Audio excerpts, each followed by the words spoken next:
The hollow sound of empty barrels echoed through Olivia Parker's cabin as she upturned the last of her flour containers, desperate for even a spoonful to make anything to ease the gnawing pain in her stomach. 3 weeks had passed since anyone in Dallas, Texas would sell her so much as a grain of rice, and the consequences were becoming dire. Her crime?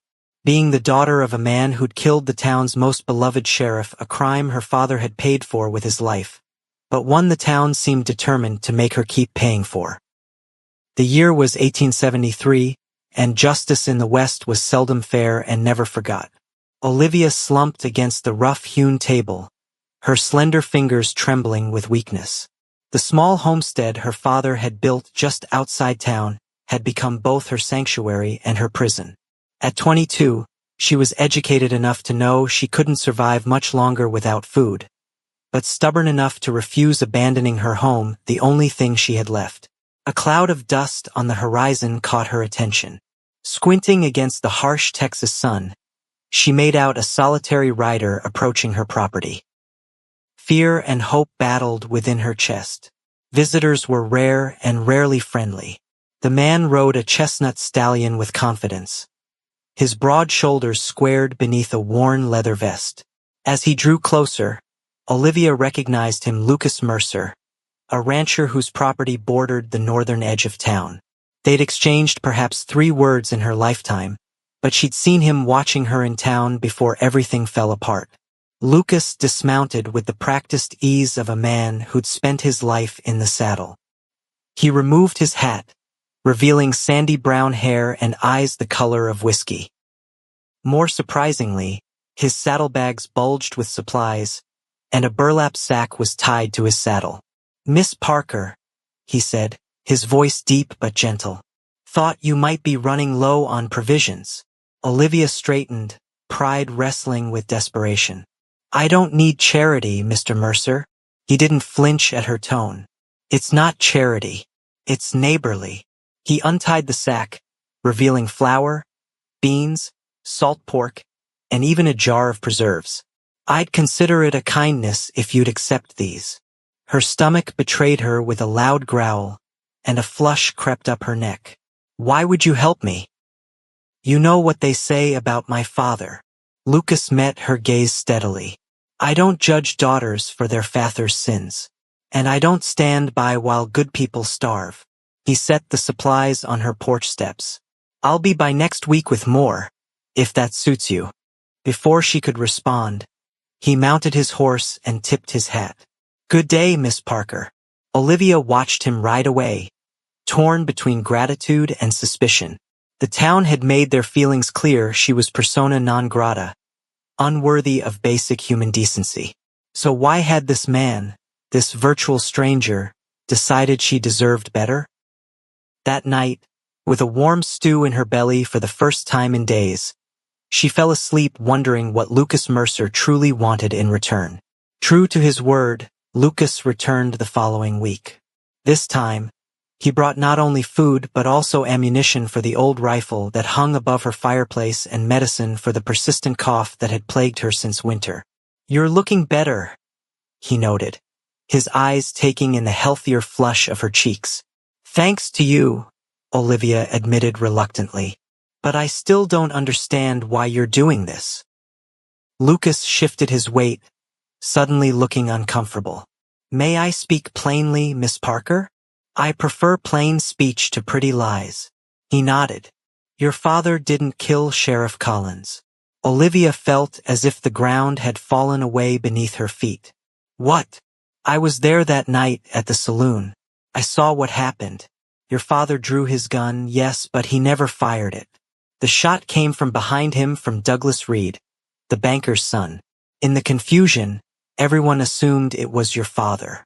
By the time I fought my way through the crowd, Reed had disappeared, and the sheriff was dead." Olivia's legs gave way, and she sank onto the porch steps. "If you knew this, why didn't you say something at the trial?" Pain flickered across Lucas's features. "I tried. Nobody would listen to a rancher over the banker's word. Reed claimed he saw your father pull the trigger, and the town believed him.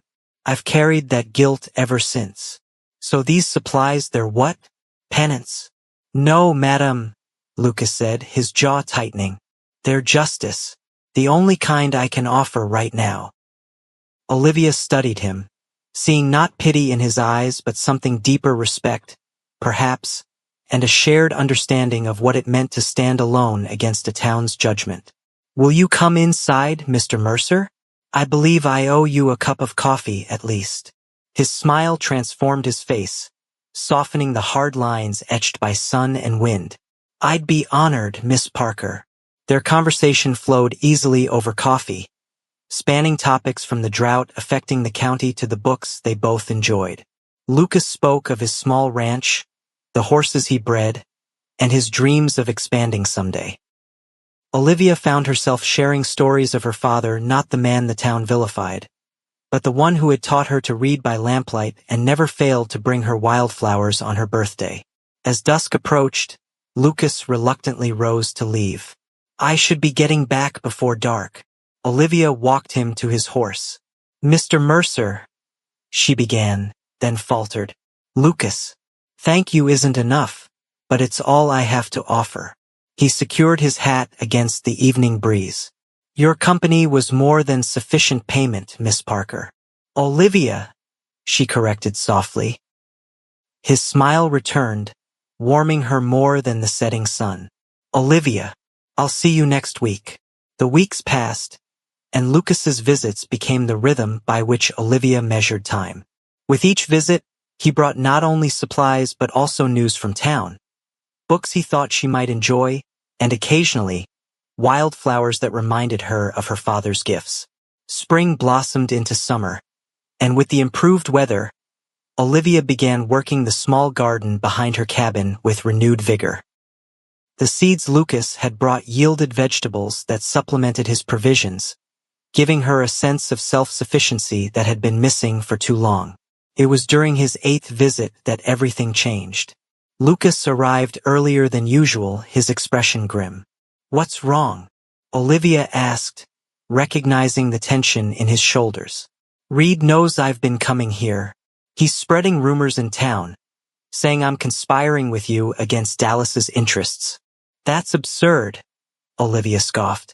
What interests could I possibly threaten? Lucas dismounted, his movements stiff with anger. It's not about logic. Reed's father owns half the businesses in town, including the general store. They're pressuring my suppliers, threatening to cut ties with anyone who does business with me. Olivia felt sick. Because you're helping me? Partly. But I think Reed's afraid I'll eventually find proof of what he did. He wants me discredited or driven out before that happens. She squared her shoulders. Then stop coming. I won't be responsible for ruining your livelihood. Lucas took a step closer, close enough that she could see the determination in his eyes. That's not an option, Olivia. I'm not worth sacrificing everything you've built. You are to me. The words hung between them, charged with meaning neither was ready to fully acknowledge. I have a plan, Lucas continued, his voice lower. Reed's been embezzling from the bank. Small amounts, but over time it adds up. His father's covered for him, but not everyone at the bank is loyal to the Reeds. I've been gathering evidence. That won't prove he killed Sheriff Collins. No, but it will crack his reputation. Make people more willing to question the other stories they've believed. Olivia hesitated. It's dangerous, Lucas. The Reeds are powerful. So is the truth, eventually. He reached out, his calloused hand gently covering hers. But I need your help. There are bank records in your father's old desk, aren't there? He was on the loan committee before. Before they hanged him, Olivia finished flatly. Yes, he kept copies of all his work. I never had the heart to go through it all. Lucas's fingers tightened around hers. Will you now? For both our sakes. Olivia looked at their joined hands, then up at his face, earnest, determined, and suddenly very dear to her. Yes, for both our sakes. That evening, they sat together at her father's desk, poring over ledgers and loan documents, searching for discrepancies. Lucas's shoulder pressed against hers as they worked, his presence solid and reassuring. When she found the first irregularity, a loan recorded as defaulted in the official ledger but marked as paid in her father's private notes, his smile of triumph made her heart race.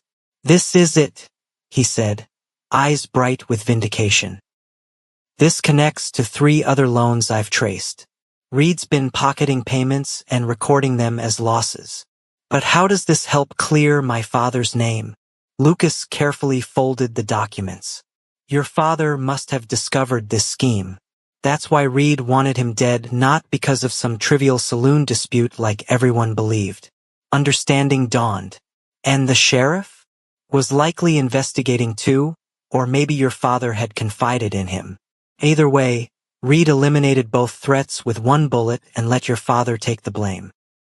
Olivia felt tears spring to her eyes, not of sorrow this time, but of validation. Her father had been many things, but never a murderer.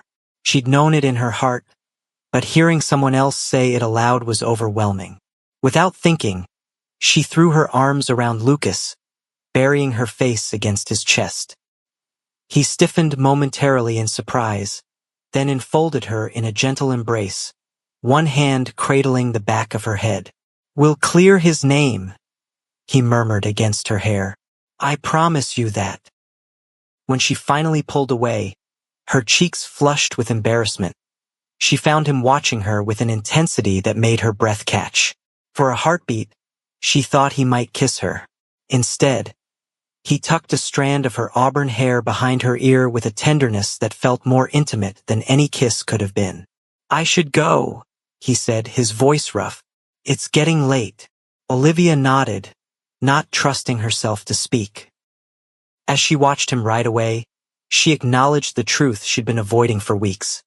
She was falling in love with Lucas Mercer, the only person in the world who believed in her innocence and her father's. The summer heat intensified as July wore on. Lucas's visits continued, though now they involved as much strategy as supply delivery. They pieced together evidence of Reed's crimes, building a case they hoped would be compelling enough to take to the territorial marshal in Fort Worth. On a particularly scorching afternoon, Lucas arrived looking more troubled than usual. "Reed's men followed me yesterday," he said, accepting the glass of water Olivia offered. "I lost them before coming here, but they're watching me closely now. Perhaps we should wait." "We can't," Lucas interrupted. "I've arranged to meet Marshal Thornton in Fort Worth next week. If we're going to do this, it has to be soon." Olivia studied the man before her tanned skin stretched over strong features, eyes that had seen their share of hardship but retained their kindness. In the weeks since he'd first appeared with those life-saving supplies, he had become everything to her savior, friend, and something else she dared not name. "Then I'm coming with you," she declared. Lucas shook his head. "It's too dangerous. These are my father's records, my testimony about finding them. Without me, it's just your word against the Reeds." She took a deep breath. "Besides, I'm tired of hiding, Lucas. Tired of being the town pariah. Whatever happens in Fort Worth, I can't keep living like this." He looked as though he wanted to argue further, but something in her expression must have convinced him. "We'll leave at dawn on Monday. Pack light, only what you can carry on horseback." "I don't have a horse," Olivia reminded him. A smile softened his features. "I might have a solution for that." True to his word, Lucas arrived before sunrise on Monday leading not 1 horse but 2, his chestnut stallion and a dappled gray mare. "She's gentle but sure-footed," he said as Olivia approached cautiously. "She'll carry you safely to Fort Worth and beyond, if needed." Olivia stroked the mare's velvety nose. "She's beautiful, but I can't accept." "You can and you will," Lucas said firmly. "Consider her payment for your help with the case." "Lucas, Olivia." His voice softened as he spoke her name. "Please, let me do this for you." Something in his tone made her look up sharply. There was a gravity to his expression that sent a chill down her spine despite the early morning heat. You're afraid we won't be coming back, aren't you? She realized. He secured her small bag to the mare's saddle before answering. I'm afraid of making promises I can't keep. The Reeds have friends in high places. Even with the evidence we have, this won't be easy. Olivia mounted the mare with surprising ease, settling into the saddle as if she'd been born to it. Then we'd better make sure our evidence is irrefutable. The journey to Fort Worth took 2 days, during which they camped under the stars, sharing stories and building a companionship that transcended their shared mission. Lucas taught Olivia how to build a proper campfire and how to read the landscape for signs of water. She taught him the constellations her father had named for her and recited poetry she'd memorized from her mother's books.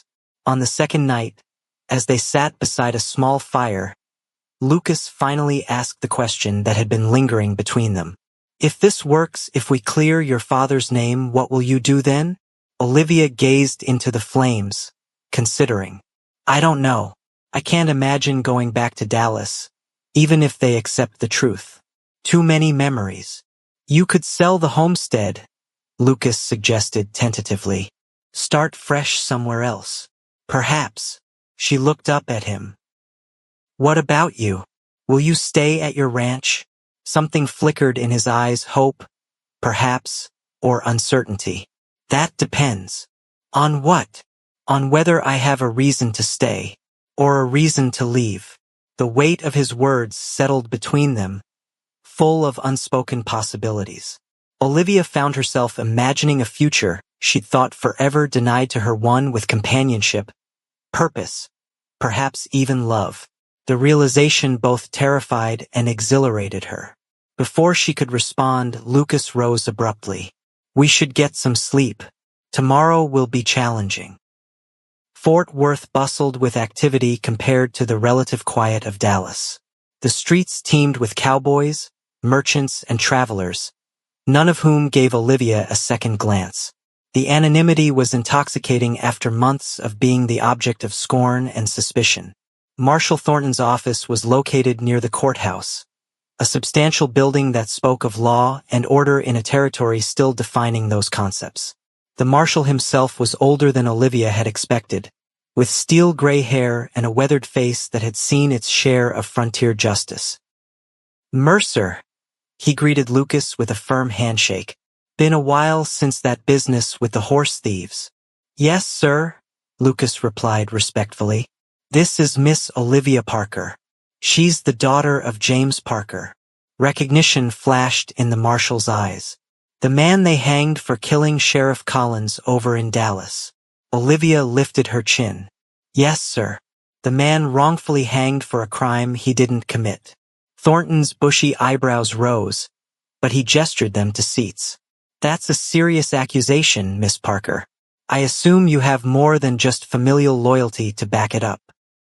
For the next hour, they presented their evidence, the bank records showing Reed's embezzlement, statements Lucas had collected from witnesses who'd been afraid to speak previously, and a timeline that demonstrated how Reed had benefited from both deaths.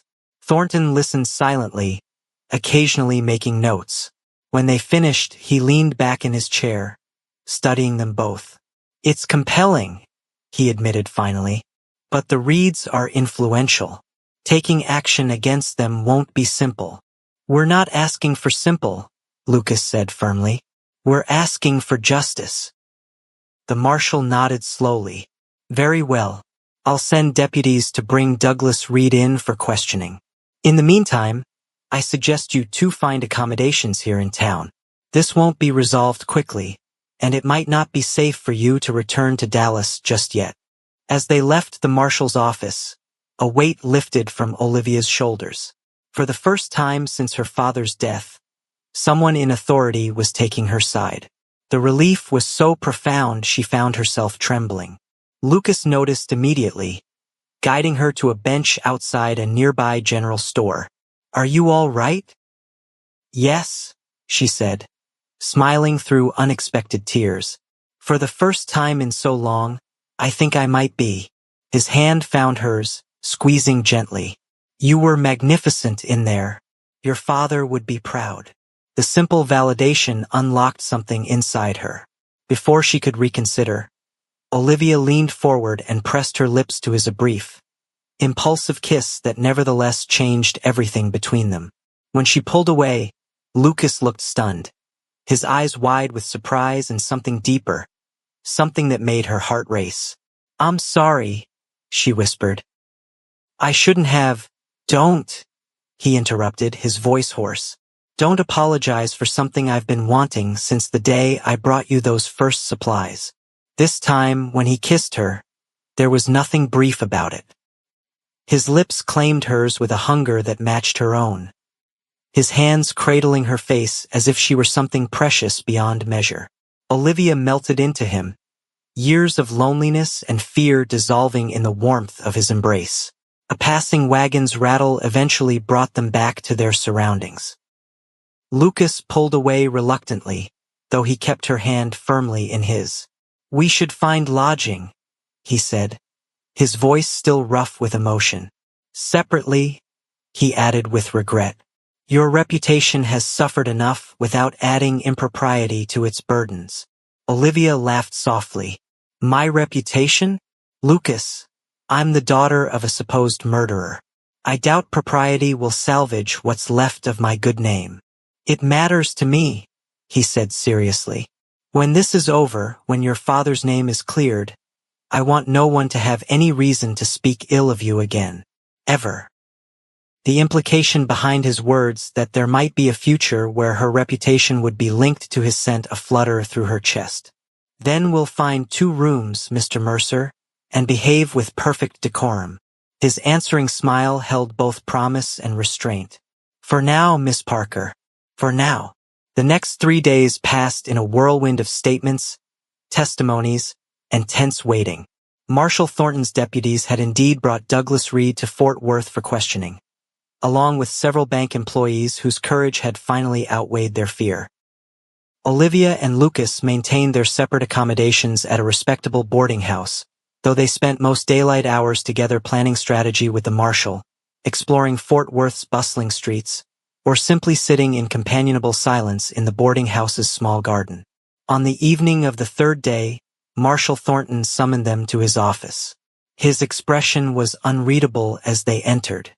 "Reed confessed," he announced without preamble. Olivia gasped, reaching instinctively for Lucas's hand. "To everything?" "To the embezzlement, yes. To the murder, not explicitly. But he admitted to being present and having accidentally discharged his weapon during the confrontation." Lucas's jaw tightened. "That's not good enough." "It's enough to reopen the investigation officially," Thornton countered, "and enough for me to issue this." He slid a document across his desk. A formal declaration acknowledging that James Parker could not have fired the shot that killed Sheriff Collins, based on new evidence and testimony. With trembling fingers, Olivia took the paper. There it was in black and white, the vindication her father would never live to see, but one that might finally allow her to live without the shadow of his supposed crime. "What happens to Reed?" Lucas asked. "He'll stand trial for the embezzlement, certainly. For the murder, that's more complicated. His father has already hired the best lawyers in Texas." Thornton's weathered face showed his disgust. "But he'll never hold a position of authority again, and the truth about that night will be known." It wasn't complete justice, but it was more than Olivia had dared hope for just weeks ago. "Thank you, Marshal Thornton." "Don't thank me, Miss Parker. Thank this stubborn cowboy of yours. He wouldn't let this lie, even when I told him it was a fool's errand years ago." Olivia turned to Lucas in surprise. "Years?" He had the grace to look sheepish. "I may have approached the marshal about reopening the case before, after your father's hanging. But I didn't have enough evidence then." "Why didn't you tell me?" "I didn't want to give you false hope." His eyes met hers, earnest and vulnerable. "I couldn't bear to see you disappointed again if I failed." Outside the marshal's office, the setting sun painted Fort Worth's buildings in gold and amber. Lucas guided Olivia toward a small park where they could speak privately. So your bringing me supplies wasn't just about guilt or justice, Olivia said quietly. You'd been trying to help all along. Lucas nodded, suddenly unable to meet her gaze. I'd seen you in town before everything happened. You were always kind to everyone, even old Mrs. Holloway who complained about everything. You'd bring books to the school children on your visits. I admired that. You noticed all that? A flush crept up his neck. I noticed everything about you, Olivia Parker. But I was just a rancher with dirt under my fingernails and not much to offer a lady like yourself. And now, she prompted, her heart racing. Lucas finally looked at her, vulnerability and determination warring in his expression. Now I'm still just a rancher, but one who loves you more than I thought possible. One who wants to offer you whatever future you desire, whether that's in Dallas or anywhere else you choose to go. Olivia's breath caught. You love me. From the moment you stood on your porch, starving but too proud to accept my help without question. Probably before that, if I'm honest with myself. She stepped closer, close enough to feel the warmth radiating from him. What if the future I desire is with you, on your ranch or elsewhere? What if I love you too? The hope that bloomed on his face was beautiful to behold. Then I'd be the luckiest man in Texas, Olivia Parker. Their kiss sealed a promise born in hardship and nurtured by shared purpose. When they finally parted, Lucas rested his forehead against hers. I should warn you, my ranch isn't much compared to what some have. Just a small homestead with good pasture and a creek that runs year-round. Olivia smiled, thinking of all the nights she'd lain awake in her empty cabin, surrounded by possessions but devoid of connection. It sounds perfect, especially if you're there. The return journey to Dallas took on a different quality, no longer a mission for justice, but the beginning of a new chapter. They rode side by side across the Texas landscape, discussing possibilities and making plans. Lucas suggested selling both their properties and starting fresh elsewhere, perhaps in the growing community near Fort Worth. Olivia countered that his ranch represented years of hard work he shouldn't abandon. The land matters less than who shares it with me, he insisted, his eyes soft with affection. By the time they reached Dallas, word of Reed's arrest had preceded them. The change in the town's atmosphere was palpable. People still stared at Olivia, but now with curiosity and often shame rather than condemnation. Outside the general store, the same establishment that had refused to sell her food months earlier, the proprietor himself approached them hesitantly. Miss Parker, he began, twisting his hat in his hands. I want to apologize for how you've been treated. We were wrong about your father, and wrong to take it out on you. Olivia regarded him steadily, remembering the hunger pangs that had weakened her until Lucas appeared with those life-saving supplies. Part of her wanted to reject his apology, to make him feel a fraction of the isolation she had endured. But Lucas's hand at the small of her back reminded her of something greater than vindication. Thank you, Mr. Williams, she said simply. I accept your apology. As they continued through town, similar encounters occurred: tentative apologies, offers of assistance, invitations to return to community gatherings. Lucas watched with pride as Olivia handled each with grace, neither gloating in her vindication nor dismissing the town's genuine remorse. You're remarkable, he told her as they finally reached her homestead. Most people would be bitter after what you've endured. Olivia dismounted, gazing at the small cabin that had been both her prison and her sanctuary. I'm not saying I've forgiven everything or everyone, but bitterness is a luxury I can't afford anymore. It took too much from me already. Lucas joined her, his arms slipping around her waist. What happens now? Do you want to stay here? We could fix up your place, or you could come to my ranch. Or we could leave altogether, start somewhere new. She turned in his embrace, studying the face that had become so dear to her. What I want, Lucas Mercer, is to be your wife. Everything else is just geography. His smile was like the sun breaking through clouds. I was planning to ask properly, with a ring and everything. So ask, she challenged, eyes sparkling with joy. Lucas dropped to one knee right there in the dusty yard, taking her hand in his. Olivia Parker, you are the strongest, most principled woman I've ever known. Would you do me the extraordinary honor of becoming my wife? Yes, she answered without hesitation. 1,000 times, yes. Their wedding took place that autumn, after the heat of summer had given way to more temperate days. To their surprise, most of Dallas turned out for the ceremony, held in the small church on the edge of town. It wasn't forgiveness Olivia sought from them, but the acknowledgement felt like the closing of one chapter before beginning another. Marshall Thornton came from Fort Worth to attend, bringing news that Douglas Reed had been sentenced to 15 years for his financial crimes. The murder charge had indeed proven more difficult to prosecute, but Reed's reputation and freedom were nonetheless destroyed. Justice comes in different forms, the marshal told Olivia at the reception. Your father's name is cleared, and Reed will never harm another soul. Some might say that's a fair outcome. Olivia, radiant in a simple white dress with wildflowers in her hair, considered his words. A year ago I would have wanted more. Blood for blood. Now, I just want to live fully in the life I've been given.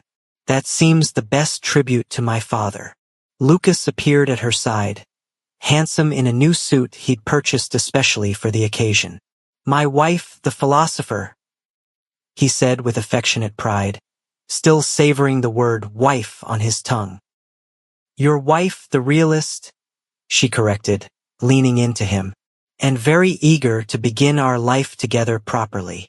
Their proper beginning took place on Lucas's ranch, a modest but well-maintained property with a 2-room cabin, good pasture for his horses, and as promised, a creek that ran year-round.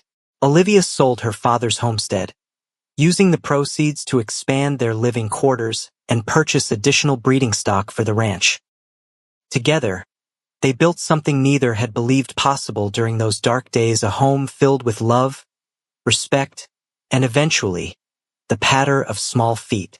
Their first child, a son they named James after Olivia's father, arrived exactly 1 year after Lucas first appeared at her door with those life-saving supplies. 2 years later, a daughter joined their family, Sarah, named for Lucas's mother who had died when he was young. The children grew strong and happy, raised with stories of courage, justice, and the power of love to heal even the deepest wounds. As the years passed, Dallas expanded and changed. The railroad brought new opportunities and new residents who knew nothing of old scandals. The Mercer Ranch prospered, becoming known throughout the county for its fine horses and the integrity of its owners. On their 10th wedding anniversary, Lucas surprised Olivia with a special gift, a small leather-bound book containing the pressed wildflowers he had brought her during those weekly visits, along with a handwritten account of their story. So our children and their children will know how we found each other, he explained as she traced the pages with trembling fingers. How love can grow even in the harshest conditions. Like wildflowers after a drought, Olivia murmured, remembering how those first blooms had reminded her of her father's gifts. Lucas gathered her close, his embrace as strong and reassuring as it had been the first time he held her. Exactly like that. That evening, as they sat on their porch watching their children play in the yard, Olivia reflected on the journey that had brought them to this moment. From starvation and desperation to abundance and joy. From isolation to connection. From injustice to redemption. What are you thinking about? Lucas asked, his hand finding hers in the gathering dusk. Olivia smiled, squeezing his fingers. About how sometimes the worst moments of our lives lead us to the best ones. If my father hadn't been wrongfully accused, if the town hadn't turned against me, if I hadn't been starving that day you rode up with supplies. Fate has strange ways, Lucas agreed, but I'd like to think I would have found you eventually. Some souls are meant to find each other, no matter what stands in their way. As the sun set on another day in their shared life, Olivia rested her head against her husband's shoulder, secure in the knowledge that what had begun as an act of kindness during her darkest hour had blossomed into a love strong enough to overcome injustice, heal deep wounds, and build a future neither of them could have imagined alone. In the distance, wildflowers bent in the gentle Texas breeze, resilient, beautiful, and free.